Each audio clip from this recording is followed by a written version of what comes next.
যেই মাত্র তেলাওয়াত আরম্ভ করলেন, বিচারক সহ টুলতে লাগলেন, কনফারেন্স রুমের সবাই টুলতে লাগলেন, সবাই বাহাবা দিচ্ছেন, তালি দেওয়া আরম্ভ করলেন। এটাই তো তেলাওয়াত, এটাই সুন্দর, এটাই মনে মুগ্ধকর, এটা শুনলে আরো শুনতে মন চায়। তেলাওয়াত করতে লাগলেন। কারি আব্দুল বাসের লক্ষ্য করে দেখলেন 10 মিনিট পার হবে, 11 মিনিটের মধ্যে চলে যায়। বিচারক কিন্তু লাল বটন প্রেস করছেন না, লাল সুইচ প্রেস করছেন না। উনি বললেন, আমি যেহেতু বিচারকের ইঙ্গিত পাচ্ছি না, আরো তেলাওয়াত করব। আরো তেলাওয়াত করতে লাগলেন, আরো তেলাওয়াত করতে লাগলেন। 15 মিনিট হলো, এখনো লাল বটন প্রেস করছে না, বিচারক তুলতে লাগলেন। কনফারেন্স রুমের মানুষ সবাই তুলতে লাগলেন কোরআন পাকের তেলাওয়াত। যে কোরআনের কথা বলা হয়েছে, ওয়াইন কুনতুম ফি রাইবিম মিম্মা নাযালনা আলা আবদিনা ফাতু বিসূরাতিন মিন মিসলিহি ওয়াদউ শুহাদাকুম মিন দুনিল্লাহি ইন কুনতুম সাদিকিন। কোরআনের মধ্যে ভুল নাই। কোরআন পড়লে মানুষের কলিজা যিনি ঠান্ডা করে দেন, বলেন তিনি কে? আল্লাহ রাব্বুল আলামিন বলেন, ওয়াল্লাযী জাআলা লাকুমুল আরদা ফিরাশাও ওয়াস সামাআ বিনাআ। আল্লাহ রাব্বুল আলামিন কত সুন্দর করে কালামুল শরীফের মধ্যে জানিয়ে দিয়েছেন, আল্লাযী জাআলা লাকুমুল আরদা, ও আমার পৃথিবীর মানুষরা, এই পৃথিবীর জমিনটাকে তোমাদের জন্য বিছানা বানালাম। আরদ, এই জমিনে তোমাদের চলাফেরার জন্য, কাজকর্ম করার জন্য এই জমিনকে যিনি বিছানা বানিয়েছেন, বলেন তিনি কে? বিছানা বানিয়েছেন। ওয়া আনজালা মিনাস সামা, আবার আসমানকে রব্বুল আলামিন তোমাদের জন্য ছাদ বানিয়েছেন। জমিনকে বানালেন বিছানা, আসমানকে আল্লাহ রাব্বুল আলামিন ছাদ বানালেন। আল্লাহ বলেন, ওয়া আনজালা মিনাস সামা, এই আসমান থেকে তোমাদের জন্য বৃষ্টি নাজিল হয়। এই বৃষ্টি মানুষের জন্য উপকার হয়। এই বৃষ্টির মাধ্যমে হাজার হাজার গাছ উপকৃত হয়, তারা ফসল ফলাদি দেয়। আল্লাহ এর পরের আয়াতের মধ্যে বলেন, ফাআখরাজা বিহি মিনাস সামারাতি রিজকান। এই যে বৃষ্টি আসমান থেকে নাজিল হয়, এই বৃষ্টির মাধ্যমে তোমাদের রিজিক যিনি নাজিল করেন, বলেন তিনি কে? প্রথমে বললেন, এই জমিনকে তোমাদের জন্য আমি বানালাম বিছানা, ফিরাশা ওয়াস সামা বিনা। আল্লাহ রাব্বুল আলামিন বলেন, আসমানকে বানালাম তোমাদের জন্য ছাদ স্বরূপ। এরপর আল্লাহ বলেন, ওয়া আনজালা মিনাস সামাই মাআন, এই আসমান থেকে তোমাদের জন্য আমি আল্লাহ পানি বর্ষণ করেন। বৃষ্টি দেন কে? আল্লাহ পানি বর্ষণ করেন। فأخرج به من الثمرات رزقا لكم। আল্লাহ রাব্বুল আলামিন বলেন, বৃষ্টি যে তোমরা চোখের মাধ্যমে দেখতে পাও, এই বৃষ্টির মাধ্যমে তোমাদের রিজিক আমি ফল ফলাদি করে থাকি। এই বৃষ্টির মাধ্যমে গাছগুলোকে উজ্জীবিত করা হয়। এই বৃষ্টির মাধ্যমে আমাদের জন্য পানির ব্যবস্থা করা হয়। এই বৃষ্টির মাধ্যমে তাফসীরের মধ্যে এসেছেন ফল ফলাদি বেড়ে যায়। বৃষ্টির মাধ্যমে সার সহ যাবতীয় মেডিসিন যিনি আসমান থেকে দিয়ে থাকেন, বলেন তিনি কে? ফালা তাজআলু লিল্লাহি আওদাদাহু ওয়া আনতুম তা'লামুন। ও আমার গোলামরা, এই জমিন বানালাম, আসমান বানালাম, বৃষ্টি বানালাম, সবকিছু বানালাম, গাছ বানালাম, ফসল বানালাম, তোমাদের খাওয়ার জন্য ব্যবস্থা করলাম। কিন্তু খবরদার, ফালা তাজআলু লিল্লাহি আওদাদা ওয়া আনতুম তা'লামুন। খবরদার, আল্লাহ ব্যতীত কারো ইবাদত করা যাবে না, আল্লাহ ব্যতীত অন্য কারো উপাসনা করা যাবে না, আল্লাহ ব্যতীত কোনো কারো মঙ্গল কামনা করা যাবে না, আল্লাহর চাইতে কাউকে বড় মনে করা যাবে না। কারণ আল্লাহ কেন বললেন? ফরমায়েত বললেন, ওয়া ইন কুনতুম ফি রাইবিম মিম্মা নাযালনা আলা আবদিনা ফাতু বিসূরাতিন মিন মিসলিহি ওয়াদউ শুহাদাকুম ইন কুনতুম সাদিকিন। আল্লাহ রাব্বুল আলামিন বলে, ওয়া ইন কুনতুম ফি রাইবিম মিম্মা নাযালনা। কাফিররা বলতো, মুহাম্মদ সাল্লাল্লাহু আলাইহি ওয়াসাল্লাম, আমার নবী বলতো, ইয়া রাসূলুল্লাহ, কাফেরদেরকে জানিয়ে দেন, দুনিয়ার যারা আপনাকে যারা বিশ্বাস করে না, আপনার সম্মান যারা মানতে চায় না, আপনাকে যারা খাতামুল মুরসালিন হিসেবে যারা মানতে চায় না, আপনি তাদেরকে জানিয়ে দেয় ওয়া ইন কুনতুম ফি রাইবিন মিম্মা নাযালনা আলা আবদিনা, এমন একটা কিতাব আল্লাহ রাব্বুল আলামিন নাজিল করেছেন, এই কিতাবের মধ্যে যদি কোনো ধরনের সন্দেহ থাকে, সংশয় থাকে, কোরআনের মধ্যে কোনো ভুল আসেনি। আর আসতে বলেন আছে? আল্লাহ রাব্বুল আলামিন সেলেন দিয়ে বলছেন ওয়া ইন কুনতুম ফি রাইবিন মিম্মা নাযালনা, আল্লাহ বলেন ও গোলামরা, ও পৃথিবীর মানুষরা, ও কাফেররা, ও বিধর্মীরা, ও মুরতাদরা, ও ইহুদিরা, ও পৃথিবীর 200 কোটি মুসলমানেরা, হাজার হাজার মানুষরা, তোমাদেরকে আমি আল্লাহ একটা চ্যালেঞ্জ দিচ্ছি, ওই কুনতুম ফি রাইবিন মিম্মা নাযালনা আলা আবদিনা, যেই কোরআনটা আমি রবের পক্ষ থেকে নাজিল হয়েছে, এই কোরআনের মধ্যে যদি কোনো ধরনের ভুল থাকে, ফাতু বিসূরাতিন মিন মিসলিহি, তাহলে তোমরা এই কোরআনের মতো একটা সূরা বানিয়ে নিয়ে আসো। কিয়ামত পর্যন্ত কেউ পারবে না, আগেও কেউ পারে না, বর্তমানেও কেউ পারবে না, কারণ এই কোরআনটা যিনি দিয়েছেন বলেন তিনি কে? কোরআনের মধ্যে কোনো ভুল নাই। এই কোরআনের যেই দিক আপনি অনুসরণ করেন না কেন, এই কোরআনের যেই সূরার তেলাওয়াত করেন না কেন, আপনি হেদায়েতের দিশা পাবেন, অন্তরের মধ্যে প্রশান্তি হবে, অন্তর শান্তিময় হয়ে যাবেন। আমেরিকার মধ্যে বড় বড় ধনীরা নাইট ক্লাবের মধ্যে যেত, গান শুনতো অশান্তি দূর করার জন্য। বড় বড় ধনীরা বিভিন্ন বারের মধ্যে যেত অশান্তি দূর করার জন্য, গান শুনতো, বিভিন্ন রকমের শরাব খেত। এক বছর সবাই বলতে লাগলেন আমরা তো গান শুনি, এক বছর আমরা এমন একটা প্রতিযোগিতার আয়োজন করব, আমরা দেখব পৃথিবীর মধ্যে এমন কোন কিতাব, এমন কোন গ্রন্থ, যেই গ্রন্থ শুনলে, যেই গ্রন্থের মধ্যে কোনো ভুল নাই, যেই গ্রন্থ মানুষের শুনতে ভালো লাগবে, যেই কিতাবটা শুনলে আরো শুনতে মন চাইবে, এমন একটা কিতাবের প্রতিযোগিতা আমরা আরম্ভ করব, কিতাবের প্রতিযোগিতা আরম্ভ করব। সবাই বলে এটা তো ভালো কথা। তাহলে পৃথিবীর মধ্যে যত ধর্ম আছে, হিন্দু, বৌদ্ধ, খ্রিস্টান, জুম্মা, সাংমা, যত ধরনের গ্রন্থ আছে, ধর্ম আছে, সব ধর্মের পাঠকদেরকে ডাকা হবে, তারা তেলাওয়াত করবে, সময় থাকবে 10 মিনিট, সবাই তেলাওয়াত করবে। দেখি কোন কিতাবের মধ্যে ভুল নাই, দেখি কোন কিতাবের গাঁথনি সুন্দর, দেখি কোন কিতাবের তেলাওয়াত সুন্দর, দেখি কোন কিতাবটা শুনলে আরো শুনতে মন চায়, জ্বালা দূর হয়ে যাবে। আমরা তো বিভিন্ন সময় মক্কায় বিভিন্ন সময় হেডফোন লাগিয়ে গান শুনি, সাউন্ড বক্সে গান শুনি, কিন্তু আজকে এমন একটা প্রতিযোগিতা আরম্ভ করে, যেই তেলাওয়াত, যেই গ্রন্থ, যেই ধর্মের গ্রন্থটা বেশি সুন্দর, গাঁথনি সুন্দর, তেলাওয়াত সুন্দর, লাইন সুন্দর, পড়তে সুন্দর, আরম্ভ করলেন। সবাইকে ডাকা হলো, হিন্দুরা আসলেন, বৌদ্ধ আসলেন, খ্রিস্টান আসলেন, পৃথিবীর মধ্যে যত ধর্মগ্রন্থ আছে সবগুলোকে ডাকা হলো, রামায়ণ, মহাভারত, যত কিতাবগুলো আছে সবগুলো ডাকা হলো, প্রতিযোগিতা, বিচারক নির্ধারণ করা হলো যে 10 মিনিট সময় থাকবে, 10 মিনিট পর্যন্ত তোমরা তেলাওয়াত করবে, দেখি কোন তেলাওয়াতের মাধ্যমে অন্তর ঠান্ডা হয়।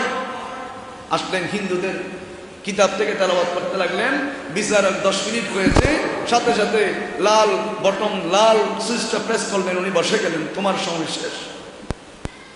বৌদ্ধ আসলেন, উনিও শুরু করলেন, 10 মিনিট ওনার সময় শেষ। বিচারক মহোদয় ওনাকে বসে যাওয়ার জন্য বললেন। আবার খ্রিস্টান আসলেন, উনিও শুরু করলেন ওনার ধর্মগ্রন্থ থেকে, সবাই বাহাবা দিচ্ছে, ঠিক আছে তোমার সুন্দর, তোমারটাও সুন্দর আছে। এভাবে রামায়ণ, মহাভারত, গীতা, বিভিন্ন কিতাব থেকে তেলাওয়াত করা হলো। 10 মিনিট সময় পেয়েছেন, বিচারক লাল বটন প্রেস করলেন, বসে গেলেন।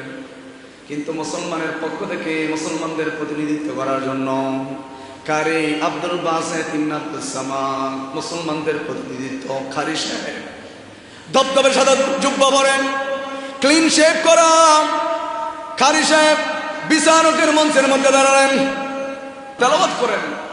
আপনি আপনার গ্রন্থ থেকে তেলাওয়াত করেন।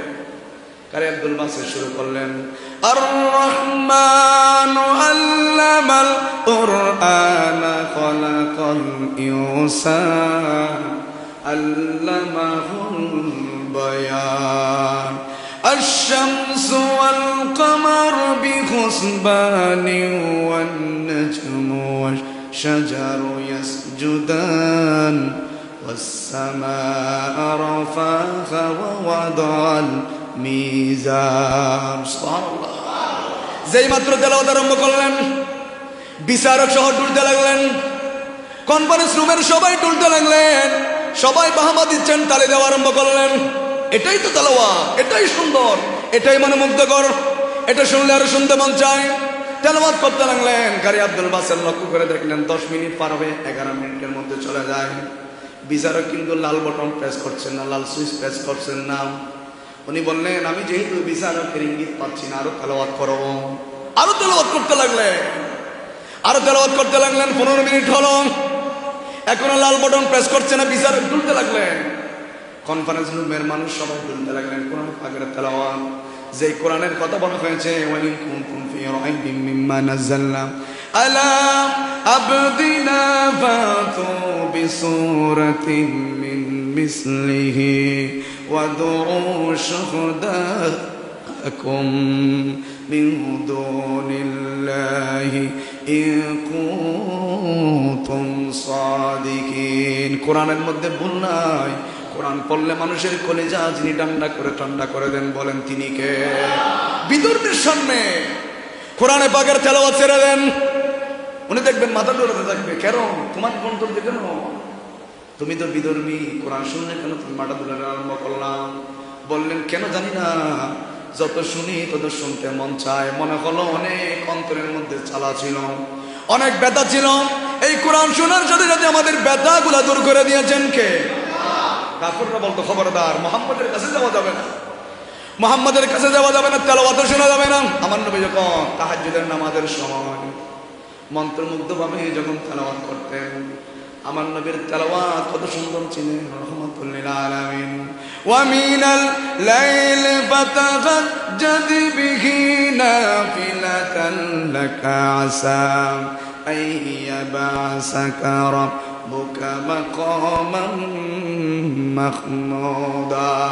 আমার নবী দাঁড়িয়ে দাঁড়িয়ে লম্বা লম্বা কিয়াম করতেন। আমার নবী দাঁড়িয়ে দাঁড়িয়ে এমন ভাবে কিয়াম করতেন, এমন ভাবে সূরা পড়তেন। নবীজির তেলাওয়াত কত সুন্দর ছিল। সবাই করে চারিদিকে কাফেররা উকি মেরে তাকিয়ে থাকতো, মুহাম্মদ এত সুন্দর, শুনলে আরো শুনতে মন চায়। আবু জাহেল মিটিং বসালেন, খবরদার, আমি দেখেছি মুহাম্মদ যখন রাতের 3টার সময় তাহাজ্জুদ পড়ার জন্য যখন উঠে নামাজের মধ্যে দাঁড়ান, কাফেরের আন্ডা বাচ্চা একজনের ঘরের মধ্যে কেউ থাকে না, সবাই মুহাম্মদের ঘরের চারিদিকে চলে যায়। এখন মিটিং এর বিষয় হলো, খবরদার কেউ মুহাম্মদের তেলাওয়াত কেউ শুনতে পারবি না, কেউ শুনতে পারবি না, কেউ শুনতে পারবি না। আমি সরদার, আমি বললাম কেউ শুনতে পারবি না। বলে ঠিক আছে। রাত যখন গভীর হলো, ওযু বানান আমার নবী, ওযু বানিয়ে যাই নামাজ বিছালেন। রাহমাতুল লিল আলামিন তাহাজ্জুদের নামাজের নিয়ত করলেন। নিয়ত করার পর আমার নবী শুরু করলেন, ইয়াসিন ওয়াল কুরআনিল হাকীম ইন্নাকা লামিনাল মুরসালিন আলা সিরাতিন মুস্তাকিম। সুবহানাল্লাহ। যখন তেলাওয়াত শুরু করেছেন আমার নবীর, আপনারা বলতে পারেন তেলাওয়াত করেছে মানে এটা ঘরের মধ্যে ছিল না। আমার নবীর শরীরের মধ্যে জান্নাতি 10 জন 40 জন যুবকের শক্তি আমার নবীর শরীরের মধ্যে দিয়েছেন কে? আল্লাহ। মাইক ছিল না, সাউন্ড বক্স ছিল না, কিছু ছিল না, কিন্তু তেলাওয়াত করার সাথে সাথে প্রত্যেক কাফের, প্রত্যেক মানুষের কানে কানে শব্দগুলো যিনি পৌঁছে দিয়েছেন, বলেন তিনি কে? পৌঁছে যাচ্ছে, ঘুম আর যাচ্ছে না। এদিক থেকে ওদিক হয়, এদিক থেকে ওদিক হয়। ছোট ছোট কাফেররা তাদেরকে যেহেতু নিষেধ করেছেন, আসতে পারছে না। আবু জাহেলের যন্ত্রণা শুরু হয়েছেন, আবু লাহাবের যন্ত্রণা শুরু হয়েছেন, উতবার যন্ত্রণা শুরু হয়েছেন। এটা কিন্তু বান্টনার যন্ত্রণা নয়, এরা কোরআনের যন্ত্রণা। কথা বলেন ঠিক কিনা? কোরআনের যন্ত্রণা। আমার নবী তেলাওয়াত করছেন, আবু জাহেল এক পাশ থেকে আরেক পাশ হয়, একদিক থেকে আরেক দিক হয়। এখনই মন চাই মুহাম্মদের কাছে গিয়ে কালেমা পড়ে নি, এখনই মুসলমান হয়ে যায়, এখনই বাপদাদার ধর্ম লাথি মেরে মুসলমান হয়ে যায়। কিন্তু শয়তান বলছে, খবরদার, বাপদাদার ধর্ম ত্যাগ করা যাবে না। এদিক থেকে ওদিক হয়, এদিক থেকে ওদিক হয়। না পারতে উঠে দাঁড়ালেন, উঠে আস্তে আস্তে হেঁটে হেঁটে আমার নবীর ঘরে চারিদিক জানালার দিকে উকি মেরে তাকিয়ে আসেন, তেলাওয়াত শুনতে লাগলেন। সুবহানাল্লাহ। ছোট ছোট কাফেররা ফিজিবিল আসতে লাগলেন। আবু জাহেল তুমি না বলছো গতকাল দিনের মধ্যে বিচার করেছো মুহাম্মদের তেলাওয়াত শোনা যাবে না? আমরা সবাই তো ঘরেই ছিলাম, তুমি কেমনে মুহাম্মদের তেলাওয়াত শোনার জন্য এসেছো? বললেন আমি নিজের ইচ্ছা থেকে আসি নাই, কেমন করে আসছে আমি নিজেও জানি না। সুবহানাল্লাহ, আমি নিজেও জানি না। মুহাম্মদ রাসূলুল্লাহ সাল্লাল্লাহু আলাইহি ওয়াসাল্লাম যখন কোরআনে পাকের ঝংকার মেরে দারাজ কণ্ঠে যখন তেলাওয়াত আরম্ভ করেছেন, আমি আর ঘরের মধ্যে থাকতে পারি না। অনেক চেষ্টা করলাম ঘুমের মধ্যে থাকার জন্য। আমাকে কোরআন টানতে টানতে মুহাম্মদের দরজা পর্যন্ত নিয়ে এসেছে। জানি না, সারাদিন অন্যায় করলাম, সারাদিন মানুষের উপর জুলুম করলাম। এই মুহাম্মদ রাসূলুল্লাহর তেলাওয়াত শোনার সাথে সাথে মুহূর্তের ভিতর আমার অন্তরের মধ্যে শান্তি যিনি দিয়েছেন, বলেন তিনি কে? আমাদেরকে মানা করছো? আমাদের তো মন চায়, আমাদের এরকম কোরআন তেলাওয়াত শুনতে মন চায়। ওই যে বললাম কারি আব্দুল বাজেদ ইবনে আব্দুস সামাদ তেলাওয়াত করতে লাগলেন, 15 মিনিট চলে যাচ্ছে, কোনো খবরও নাই। সবাই টুলতে লাগলেন কোরআনে পাকের তেলাওয়াত। 20 মিনিট যায়, কোনো খবর নাই। 25 মিনিট যায়, 30 মিনিট যায়, কোনো ধরনের মানুষের কোনো খবর নাই। তেলাওয়াত করতে লাগলেন। বাহির থেকে একজন এসে বললেন, আপনি হিন্দুকে দিচ্ছেন 10 মিনিট, ধাক্কা মেরে বিচারককে বললেন আপনার কি হিদায়াত জ্ঞান নাই? আপনি অমুককে দিচ্ছেন 10 মিনিট, অমুককে দিচ্ছেন 10 মিনিট। মুসলমানদের প্রতিনিধি কারি আব্দুল বাসেদকে আপনি 30 মিনিট কেন দিলেন? এক্সট্রা 20 মিনিট কেন দিলেন? উনি বললেন 20 মিনিট 30 মিনিট এগুলো কোন দিকে হলো আমি তো জানি না, আমার তো হোশ নাই। হোশ যিনি নিয়ে গিয়েছেন বলেন তিনি কে? বিচারক বলতে লাগলেন, ও কারি আব্দুল বাসেদ ইবনে আব্দুস সামাদ, তোর জন্য কোনো সময় নাই, তোর জন্য কোনো মিনিট নাই, তোর জন্য কোনো সেকেন্ড নাই। যতক্ষণ মন চায় কোরআনে পাকের তেলাওয়াত আরম্ভ কর, তোর জন্য আজকে কোনো সময় বাধা নাই। সুবহানাল্লাহ। যতক্ষণ শুনতে মন চায়। কনফারেন্স রুমের মানুষ সবাই বলতে লাগলেন, কারি আব্দুল বাসেদকে কেউ কপালের মধ্যে চুমা দেয়, কেউ বুকের মধ্যে জড়িয়ে ধরলেন, কেউ কাঁধের মধ্যে চুমা দেয়, বলেন আরো তেলাওয়াত করেন, আরো তেলাওয়াত করেন। সুবহানাল্লাহ। এটাই কিতাব, যেই কিতাবের মধ্যে কোনো ভুল নাই। আল্লাহ বলেন কুনতুম ফি রাইবিম মিম্মা নাযালনা, ও দুনিয়ার কাফেররা, কিয়ামত পর্যন্ত আজীবন সময় দিলাম আমি আল্লাহ যে কিতাব নাযিল করলাম, মিম্মা নাযালনা আলা আবদিনা ফাতু বিসূরাতিন মিন মিসলিহি, এই কোরআনের মতো একটা সূরা, একটা আয়াত, একটা অক্ষর বানিয়ে নিয়ে এসো। ওই সময়ও পারে নাই, এখনো পারবে না, ভবিষ্যতেও পারবে না, কারণ যিনি দিয়েছেন বলেন তিনি কে? যালিকাল কিতাব লা রাইবা ফীহি হুদাল লিল মুত্তাকিন ওয়া নুনাজ্জিলু মিনাল কুরআনি মা হুয়া শিফাa'un ওয়া রাহমাতুন লিল মুমিনিন ওয়া লা ইয়াজিদুজ যালিমিনা ইল্লা খাসারা। কোরআনের মধ্যে মানুষের ক্যান্সার রোগের ওষুধ যিনি দিয়েছেন তিনি কে? ক্যান্সার রোগের ওষুধ, মানুষের ডায়াবেটিস রোগের ওষুধ, মানুষের সমাজ কিভাবে চালাতে হবে, রাষ্ট্র কিভাবে চালাতে হবে, সমাজ কিভাবে চালাতে হবে, নিজে কিভাবে চলবেন, সমস্ত প্রেসক্রিপশন, সমস্ত গাইডলাইন কোরআনের মধ্যে যিনি দিয়েছেন বলেন তিনি কে?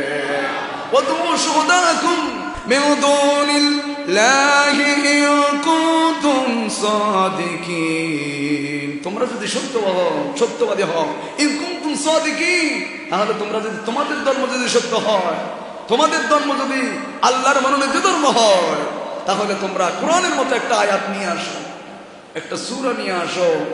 এই পর্যন্ত কেউ পারে না, কারণ চ্যালেঞ্জ দিয়েছেন কে? আল্লাহ।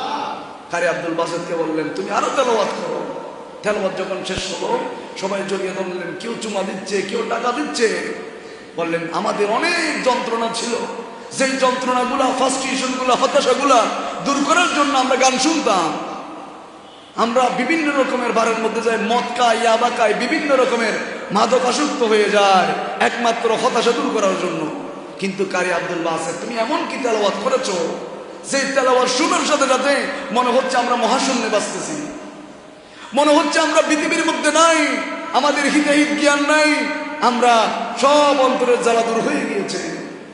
এখন আরেকজন বললেন না, উনি হিন্দুকে দিয়েছেন 10 মিনিট, বৌদ্ধকে দিয়েছেন 10 মিনিট, খ্রিস্টানকে দিয়েছে 10 মিনিট, মুসলমানকে এত মিনিট কেন দিল? বিচারক দায়ের করলেন, বিচার দায়ের করলেন, আন্তর্জাতিকভাবে মামলা দায়ের করলেন। বিচারক নির্ধারণ হলো। এই বিচারকের জন্য কেন উনি এত মিনিট দিলেন? এখন সবাই উপস্থিত হলেন, বিচারক উপস্থিত হলেন, জিজ্ঞেস করা হলো, মাননীয় বিচারক মহোদয়, আপনি ওনাকে মুসলমানদের প্রতিনিধি, ওনাকে এত মিনিট কেন দিলেন আর ওনাদেরকে 10 মিনিট দিলেন? এইভাবে পার্থক্য বৈষম্য কেন করলেন? এখন বৈষম্য আছে না? হ্যাঁ, বৈষম্যর কথা বললে যারা বৈষম্যর কথা বলছে তাদের ব্যাংক এখন ইয়া করে দেখেন, কোটি কোটি টাকা মারা দিচ্ছে। হ্যাঁ, বৈষম্য বৈষম্য আছে না নাই? আচ্ছা বলছে আপনি, এটা তো এই বৈষম্য নয়, এটা এই বৈষম্য নয়। তখন বললেন, মাননীয় বিচারক মহোদয়, আপনার কথা ঠিক আছে, আমি মুসলমানদের প্রতিনিধি কারি আব্দুস সামাদ ইবনে কারি আব্দুল বাসেত, ওনাকে আমি এত মিনিট দেওয়ার কারণ হলো আমি নিজেই তো জানি না। যখন হিন্দুদের গীতা থেকে তেলাওয়াত করা হচ্ছে, 10 মিনিট হয়েছেন, আমি লাল বটন প্রেস করলাম, উনি বসে গেল। উনি বুঝতে পেরেছেন ওনার সময় শেষ, আমিও জানি ঘড়ির দিকে তাকিয়ে আছি, কখন 10 মিনিট শেষ, উনি বসে গেলেন। সবাই তালি দিলেন, বাহাবা দিলেন সবাই। আবার খ্রিস্টানদের থেকে আসলো, উনিও তেলাওয়াত করলেন, 10 মিনিট শেষ, বসে গেলেন। এভাবে সব ধর্ম থেকে আসলেন, রামায়ণ আসলেন, মহাভারত আসলেন, বিভিন্ন কিতাব থেকে তেলাওয়াত করা হলো, 10 মিনিট শেষ, বসে গেলেন। কিন্তু মুসলমানদের প্রতিনিধি হয়ে, মুসলমানদের পক্ষ থেকে কারি আব্দুল বাসিত ইবনে আব্দুস সামাদ ক্লিন শেভ করে, দবদবে এসে জুব্বা পরে, মাথার মধ্যে পাগড়ি পরিধান করে, টুপি দিয়ে কি জানি তেলাওয়াত করে আরম্ভ শুরু করলেন। কি জানি কি নাকি একটা সূরা তেলাওয়াত আরম্ভ করলেন। মাননীয় বিচারক মহোদয়, আমার হিতাহিত কোনো জ্ঞান ছিল না, আমার কোনো জ্ঞান ছিল না। আমি ডুলতে লাগলাম, আমি কি আসমানের মধ্যে আছি নাকি জমিনের মধ্যে আছি নাকি মহাশূন্যের মধ্যে আছি, আমার কিন্তু কোনো হিতাহিত জ্ঞান ছিল না। ওনাদের সময় আমার জ্ঞান ছিল, 10 মিনিটে শেষ করলাম। খ্রিস্টানের সময়, বুদ্ধের সময় বিভিন্ন গ্রন্থ যখন তেলাওয়াত করা হচ্ছে, আমার জ্ঞান ছিল, আমি শেষ করার জন্য বললাম, শেষ করে দিল। কিন্তু মুসলমানদের প্রতিনিধি উনি যখন তেলাওয়াত আরম্ভ করলেন, আমার জ্ঞান নাই, আমি কি জমিনে আছি না আসমানে আছি নাকি মহাশূন্যে আছি আমি জানি না। আমি যত শুনি তত শুনতে মন চায়। আমি তো একজন নয়, হাজার হাজার মানুষ সবাই মাথা টুলাতে আরম্ভ করলেন, কেউ কিছু বলে নাই। মাননীয় বিচারক মহোদয়, যেহেতু আমার জ্ঞান ছিল না, এই জন্য আমি লাল বটনটা প্রেস করতে পারি নাই, সময়ের দিকে আমার লক্ষ্য ছিল না। আমি তো মুসলমানদের বিচারক নয়, আমি তো ইহুদিদের বিচারক। আমি কেন মুসলমানদেরকে এক্সট্রা 30 মিনিট আমি দিলাম? কেন দিলাম আমি তো নিজেও জানি না।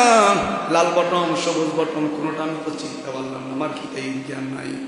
বিচারক মহোদয় বললেন, যার হিতাহিত জ্ঞান নাই তার জন্য কোনো বিচার নাই। সুবহানাল্লাহ, যাও তোমাকে মাফ করে দিলাম।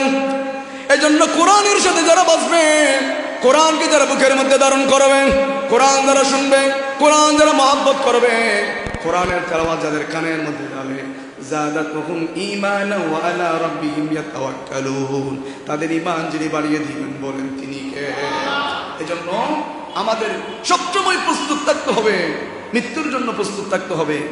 দেখেন নাই ফেরির মধ্যে ডুবে যাচ্ছে, বাস সহ ডুবে যাচ্ছে, তাদেরও কত ইচ্ছা ছিল, তারাও চাকরির মধ্যে এসে চাকরি করবেন, তাদেরও ইচ্ছা ছিল চাকরির মধ্যে এসে আবার চাকরি করবেন, আবার জুমার নামাজ পড়ার, তাদের কপালের মধ্যে জুমার নামাজ আজকে জুটছে, জুটে না। এই জন্য আমি কেন বলি, আমি বলি আপনারা পরিবর্তন হওয়ার জন্য। কারণ আমরা কতদিন আমরা ভুলের মধ্যে থাকবো, কতদিন আমরা এভাবে চলবো। আমার মধ্যে যদি ভুল থাকে আমি সংশোধন করব, আপনাদের মধ্যে যদি ভুল থাকে আপনারা সংশোধন করবেন। কারণ কুল্লু নাফসিন যায়িকাতুল মাউত, অবশ্যই অবশ্যই মরতে হবে, কোনো ধরনের পালায়ন করা যাবে না। মৃত্যু থেকে কেউ পালাতে পারে নাই। নমরুদও চেষ্টা করছিল, নমরুদ বলছিল আনা রাব্বুকুমুল আলা, আমি সবচেয়ে বড় খোদা, আমি তোমাদের সবচেয়ে বড় খোদা।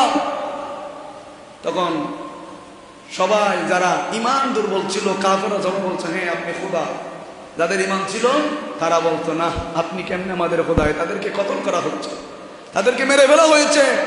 নমরুদও মরেছেন, ফেরাউনও মরেছেন, বিভিন্ন জালেম বাদশারাও মরেছেন।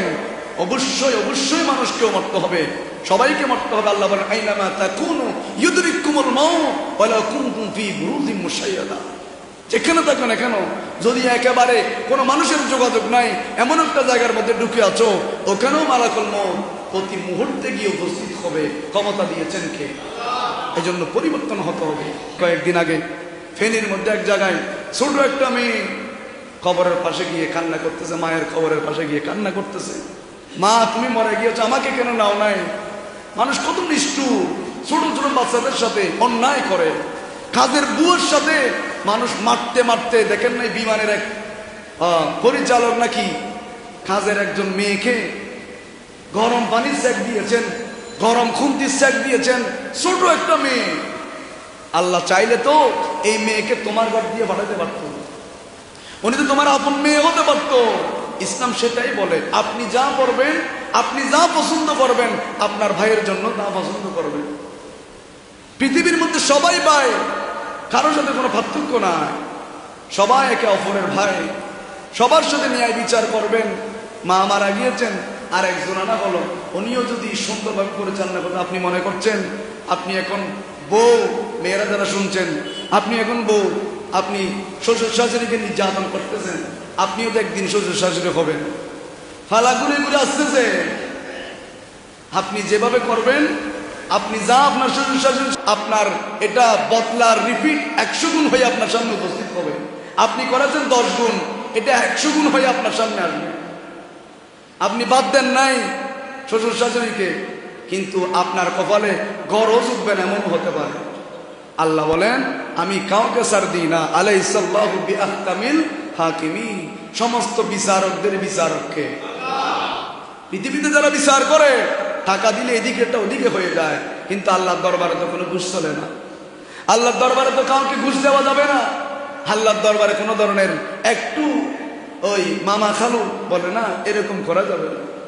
পুঙ্খানো পুঙ্খানো ভাবে জর্রা জর্রা পরিমাণ যিনি বিচার করবেন বলেন তিনি কে? এজন্য আমাদেরকে সব সময় মৃত্যুর জন্য প্রস্তুত থাকতে হবে। কখনো আমরা এই অবহেলায় নামাজ ছেড়ে দেব না, কখনো আমরা মানুষের মনে কষ্ট দেব না। যা কিছু করব সবগুলো একজনকে রাজি করার জন্য বলেন তিনি কে? এজন্য রব্বুল আলামিন বলেন আল্লাযী লাকুমুল আরদা ফিরাশাও والسماء بناء وأنزل من السماء ماء। আল্লাহ বলেন ও গোলাম, তোমরা যখন জোরে জোরে হেঁটে হেঁটে যাও, জমিন বলে তুই কি মরবি না?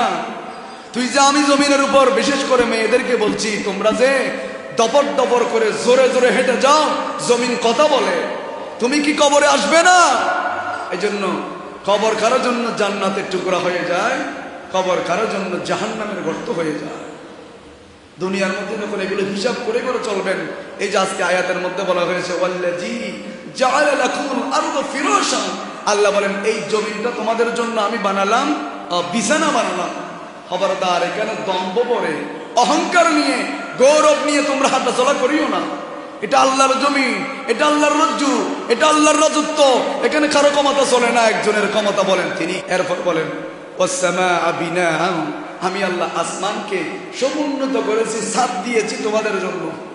ঘরে যেমনি ছাদ আছে, তোমাদের জন্য আমি আসমানকে ছাদ বানালাম। এরপর রব্বুল আলামিন বলেন ওয়াআনজালা, আমি নাজিল করি মিনাস সামাই, আসমান থেকে মাআ, পানি নাজিল করি। এই পানি ফসলের জন্য উপকার হয়, পশু পাখির জন্য উপকার হয়, মানুষের জন্য উপকার হয়, পাহাড়ের জন্য উপকার হয়, নদী নালার জন্য উপকার হয়। এই পানি খেয়ে আমরা শুকরিয়া আদায় করবো কার? কক্সবাজারে ঘুরতে যাবেন, ঝর্ণা দেখতে যাবেন, রাঙ্গামাটিতে যাবেন, ঝর্ণা দেখবেন, শুকরিয়া আদায় করবেন। এই প্রাকৃতিক দৃশ্যগুলো দেখে শুকরিয়া আদায় করবেন কার? ওখানে গিয়ে যদি বিভিন্ন রকমের গান বাজনা শুরু করে দেন, নাফরমানিমূলক কাজ করেন, সফরে যাবেন, আল্লাহ বলেন ফান্তাশিরু ফিল আরদ, তোমরা জমিনের মধ্যে ভ্রমণ করো, জমিনে যাও। আমি আল্লাহ কত সুন্দর সুন্দর নিদর্শন, কত সুন্দর সুন্দর প্রাকৃতিক দৃশ্য বানিয়ে রাখলাম, এগুলো দেখে দেখে তুমি আমি আল্লাহর শুকরিয়া আদায় করবে। তোমাদের এই ভ্রমণটা ইবাদতে পূর্ণ করবেন কে? এরপর রব্বুল আলামিন বলেন ফাআখরাজা বিহি মিনাস সামারাতি রিজকান, এই যে বৃষ্টি নাযিল হয়, এই বৃষ্টির সাথে সাথে তোমাদের রিজিক আল্লাহ জমিন আসমান থেকে ফেলেন, বৃষ্টির মাধ্যমে তোমাদেরকে রিজিক দেওয়া হয়। ফালা তাজালু লিল্লাহি আওদাদা ওয়া আনতুম তা'লামুন, খবরদার, এত নিয়ামত পাওয়ার পর খবরদার তোমরা আমি আল্লাহ ব্যতীত অন্য কারো ইবাদত করবে না, আমি আল্লাহ ছাড়া অন্যকে উপাস্য হিসেবে মানে নেবে না, আমি আল্লাহ ছাড়া কারো ইবাদত করবে না। ইবাদত করবেন, সিজদা করবেন, যত ধরনের ইবাদত হয় একজনের জন্য করবেন, বলেন তিনি কে? এজন্য কোরআনের সাথে বাজলে ঈমান বেড়ে যায়।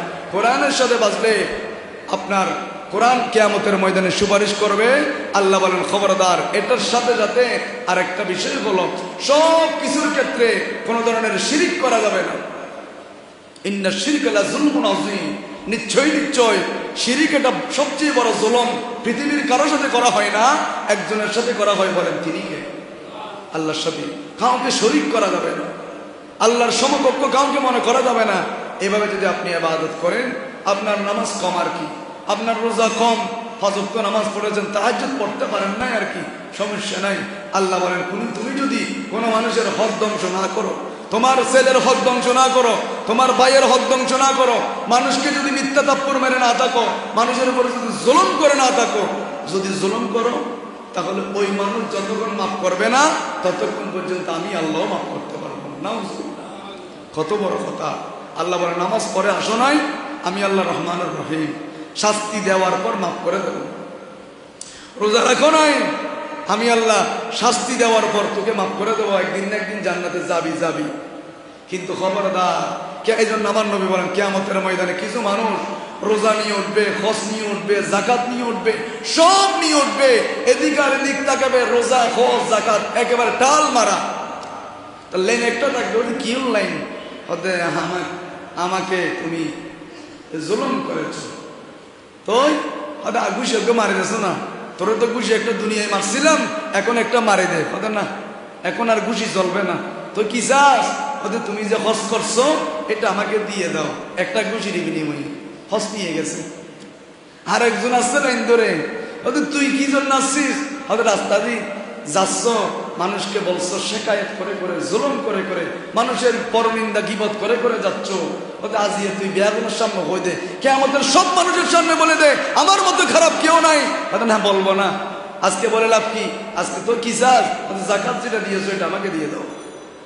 আরেকজন আসবেন, তুই কি চাস? আমাকে এইভাবে করেছেন, আমি আপনার ছেলে, আরেকটা বিয়ে করার পর আমার খবর নেন নাই, আমি আপনার ছেলে, সমান বরাত করেন নাই, আমি আপনার ছেলে, আপনি এই বড়টাকে দেখেছেন এক রূপে, ছোটটা কামাই করে না, তাকে দেখতে পারে না, বড়টা কামাই করে না, ছেলের ওনার ছেলে কেউ ভালো গিয়া করে, নাতি নাতকে নিয়েও কি করে আদর মহব্বত করে, ছোটটা চাকরি নাই, দেখতে পারে না, এরকম আছে না? হিবারে ওদের দূরবেলা তুই চকুর সামনে তুমি যা, ঘরত তুমি বাইরো, এরকম বলা আছে না? মুরব্বী ভাই, আপনার নামাজের কোনো মূল্য নাই, আপনার ইবাদতের কোনো মূল্য নাই, আপনার জন্য জুমার নামাজ না, আগে আপনি হক আদায় করেন, আগে আপনি মাফ চান, মায়ের কদমে সিজদাই করে, মায়ের কদমে সিজদা বলতে কদম মুসি করে চুমা দেন, মাঠ থেকে মাফ চেয়ে নেন, মা যদি মাফ করে তারপর আসবেন। খানায় কাবার মধ্যে একজনের এরকম সময় তো নাই, সব করে দিচ্ছে, ইনশাল্লাহ আগামী জুমাই যদি ধারাবাহিকভাবে আলোচনা করবো। হাতও নাই, পাও নাই, এ করতেছি, আল্লাহ আমারে মাফ করে দেন। ও তো ভাই আমি দেখেছি, গত রমজানে আসছি, তখনও তুমি খানায় কাবার সামনে গিলাপ ধরে ধরে বলছো আল্লাহ আমারে মাফ করে দাও, 6 বছর পর্যন্ত আমারে মাফ করে দাও, এই ধরনের বলছো, তুমি কেন, তুমি কি গুনাহ করছো? আমার মনে হয় আল্লাহ তোমাকে মাফ করে দিয়েছে। ওদের না, আমি এমন গুনাহ করছি, এমন গুনাহ আমি করছি, আমার মনে হয় আল্লাহ মাফ করে না। তুমি কি করছো? আমি আমার মাকে একটা লাথি দিয়েছি, মাকে একটা লাথি দিয়েছি। কত বড় কথা! এরকম নিজের মাকে জবাই করে দিচ্ছে, নিজের বাপকে জবাই করে দিচ্ছে। আনোয়ারের ঘটনা, কাস্টমে চাকরি করতো, সরকারি চাকরিজীবী, মারা গিয়েছেন, 3 দিন পর্যন্ত উঠোনের মধ্যে লাশটাই ছিল, কেউ ধরে নাই, গোসলও করায়নি, জায়গা নিয়ে মারামারি এক ভাই আর এক ভাইয়ের সাথে। কার জন্য কি করছেন? করবেন সবগুলো সমানভাবে বন্টন করেন না। দুনিয়ায় যেমন আপনি সম্মানী, কবরে যাওয়ার সাথে সাথে সম্মানী হবেন। যদি এরকম একটাকে ভালো চোখে দেখেন আর একটাকে খারাপ চোখে দেখেন, ছেলে পার্থক্য করে ফেলেন, তাহলে আপনি মারা যাওয়ার পরে সাথে সাথে দুনিয়াও আপনি লাঞ্ছনা, মৃত্যু, কালেমা নসিব হবে না। মৃত্যুর সময় কালেমা নসিব হবে না, মুখ দিয়ে গু বের হবে, গু গু কি বাইরে গু তারা মনে কত হুজুর মনে গু বাইর হবে তো গু গু যদি এরকম অপরাধ করে যান মৃত্যুর সময় বলফল বলফল গু বের হবে এরকম পায়খানা প্রস্রাব করি খাবার সবর নষ্ট করে ফেলছে ইমানদার যদি হন রুকু দেখেছেন সিজদা দেখেছেন ওখানে দেখা হয়ে গেছে শুইয়া আছেন শরবত খাইতে খাইতে লা ইলাহা ইল্লাল্লাহ মুহাম্মাদুর রাসূলুল্লাহ বলে ইন্তেকাল হয়ে গেছে নবী বলছেন মান ক্বালা আখিরি কালামিহি লা ইলাহা ইল্লাল্লাহ দাখালাল জান্নাহ যে ব্যক্তি মরার সময় উচ্চস্বরে বলে যাবে লা ইলাহা ইল্লাল্লাহ মুহাম্মাদুর রাসূলুল্লাহ এই শব্দ যে ব্যক্তি বলতে পারেছেন দাখালাল জান্নাহ তাই তো শিখে দিলেন ওয়াইবু বলছেন শিখে দিলেন নফর তুমি যা কারণ শয়তানের ডিস্টার্ব করে এই সময় ও ফরা ফরা ফরা আপনি বলবেন লা ইলাহা ইল্লাল্লাহ মুহাম্মাদুর রাসূলুল্লাহ দরুদ শরীফ পড়বেন আপনি তাকে ও ফরা ফরা এলেন হবে তো হবে কারণ শয়তান তো বস্তির থাকে শয়তানের হবে গোসা যা আছে বেন জারিওয়ালা ইতো হবে যা করতাম না নবরগুম হয়ে দে দূর তুই জাহান্নাম এর দূর তোমার বিশেষ শেষ এর দূর তোমার সব শেষ এই জন্য মৃত্যুমুখী যারা সাকরাতের বিছানায় পড়বে তাদের সাথে বলবেন লা ইলাহা ইল্লাল্লাহ মুহাম্মাদুর রাসূলুল্লাহ সূরা ইয়াসিন তেলাওয়াত করবেন হানি কাওয়াই দিবেন এগুলো করবেন আল্লাহ আমাদের সবাইকে আজকের আলোচনা থেকে শিক্ষা গ্রহণ করে আমাদের জীবনে বাস্তবায়িত করার তৌফিক দান করুন